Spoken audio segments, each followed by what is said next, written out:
Olá, bem-vindo, bem-vinda, Giovana aqui. Capítulo 6. Estudos de caso, exemplos vivos da verdade.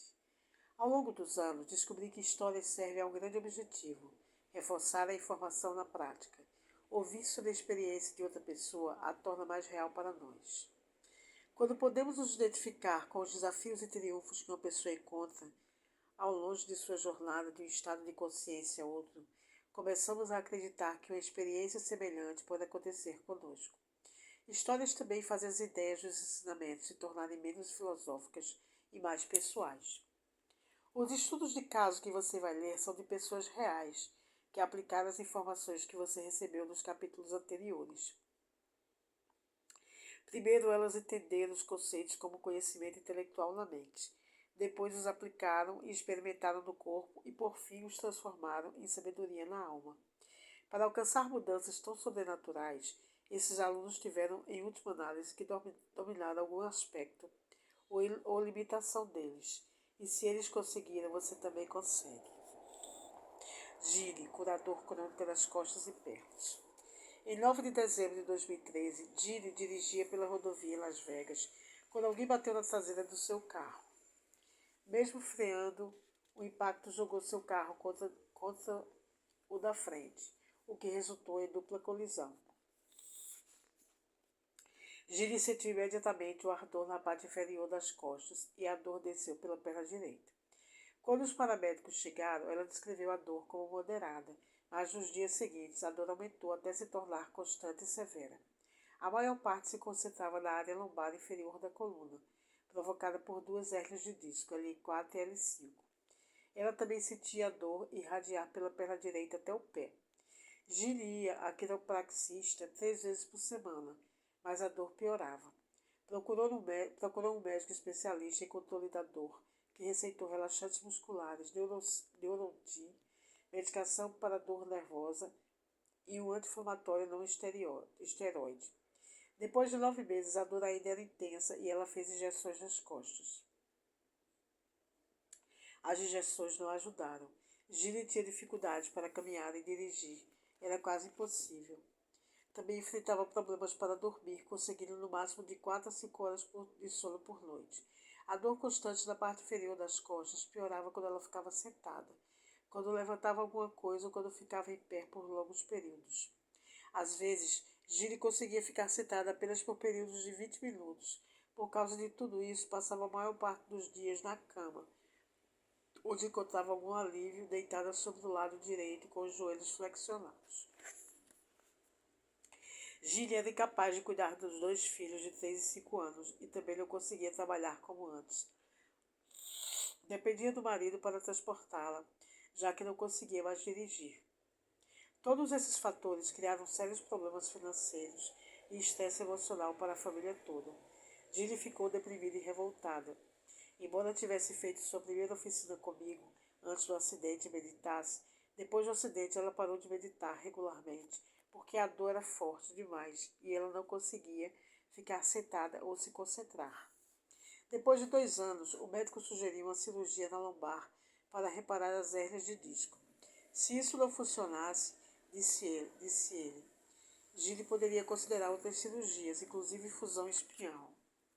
Ela decidiu fazer a primeira cirurgia. Nesse ínterim, o marido de Gilly a convenceu a comparecer a um dos meus seminários avançados em Seattle, que começava apenas uma semana antes da data da cirurgia. Ficar sentada no avião foi doloroso, mas ela conseguiu. Gilly gostou de encontrar os velhos amigos e conhecer outros no evento, mas também se sentiu triste e frustrada por não conseguir sentir o mesmo entusiasmo de todos os outros. Só queria tomar analgésicos e ir para a cama. Na saída, depois da primeira noite do evento, sua grande amiga Jill, cheia de compaixão e esperança, falou com convicção: Gilly, você vai ser curada amanhã, bem aqui. No dia seguinte, começam às 6 horas. Gilly decidiu evitar medicamentos fortes para poder estar presente nas meditações e aproveitar a experiência. Infelizmente, a dor dificultou muito seu foco na primeira meditação, e ela indagava se a decisão de ir havia sido um erro. Porém, as coisas mudaram durante a segunda meditação, depois do café da manhã. Gilly decidiu render-se e abrir mão de todo julgamento. A meditação começou como sempre, com um exercício de respiração para tirar a mente do corpo, durante o qual eu disse aos participantes para se concentrarem em 2 ou 3 emoções negativas ou aspectos limitados de sua personalidade. Pedi para moverem toda a energia armazenada nos 3 primeiros centros, da base da coluna até o cérebro e depois a liberarem pelo topo da cabeça. Gilles escolheu trabalhar primeiro com a raiva, que acreditava ser o fator que contribuía para manter seu corpo com tanta dor. Durante a meditação, sentiu a energia subir pela coluna e depois uma intensa energia deixar seu corpo pela parte de trás da cabeça. A segunda coisa que escolheu trabalhar foi a dor. Enquanto se concentrava na respiração para mover boa parte da energia relacionada à dor do corpo para o cérebro, sentiu a mesma energia que havia sentido quando trabalhava com a raiva, mas dessa vez havia se tornar uma cor forte, com subtons roxos. De repente sentiu a energia ficar mais lenta e menos intensa. A música mudou e a parte principal da meditação começou. Gilles se sentia completamente relaxada. Havia liberado aquela energia de seu corpo. Como sempre guiei o grupo para sentir diferentes partes do corpo no espaço e sentir o espaço em torno do corpo. Depois os guiei para o infinito espaço negro, que é o campo quântico.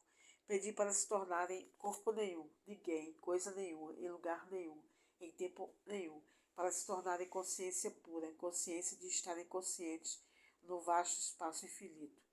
De início, quando dei as instruções, Gilles teve a nítida sensação de estar flutuando.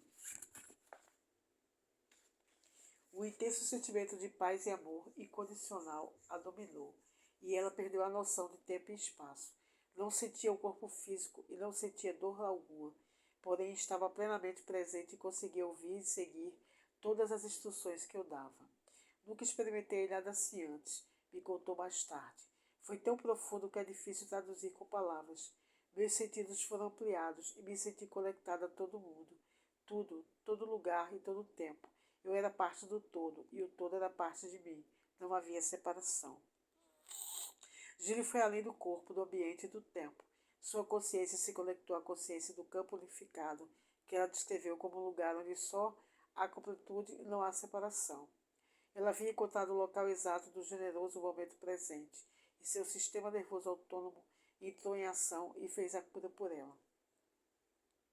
Em nossas oficinas avançadas, os alunos se deitam depois de cada meditação e se entregam para deixar o sistema nervoso autônomo assumir o comando e programar o corpo.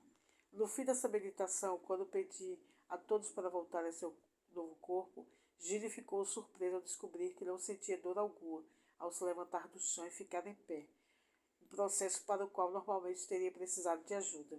Ela começou a caminhar sem mancar, com as costas eretas. Fizemos um intervalo para o almoço, mas Gilles não sentia muita fome, nem queria falar muito. Ainda estava impressionada com a experiência da meditação. Depois de 2 anos de dor quase constante, era muito libertador não a sentir mais. Ela começou a chorar de alegria e confusão ao mesmo tempo. Procurou 2 amigas para compartilhar as boas notícias, inclusive Gil, que na noite anterior tivera certeza de que Gilles seria curada. Elas a incentivaram a tentar fazer movimentos que não conseguia executar quando sentia dor, e Gilles fez todo, sem dor alguma. O dia foi passando. A dor de Gilles não voltou, e ela continuou se sentindo conectada com o campo unificado.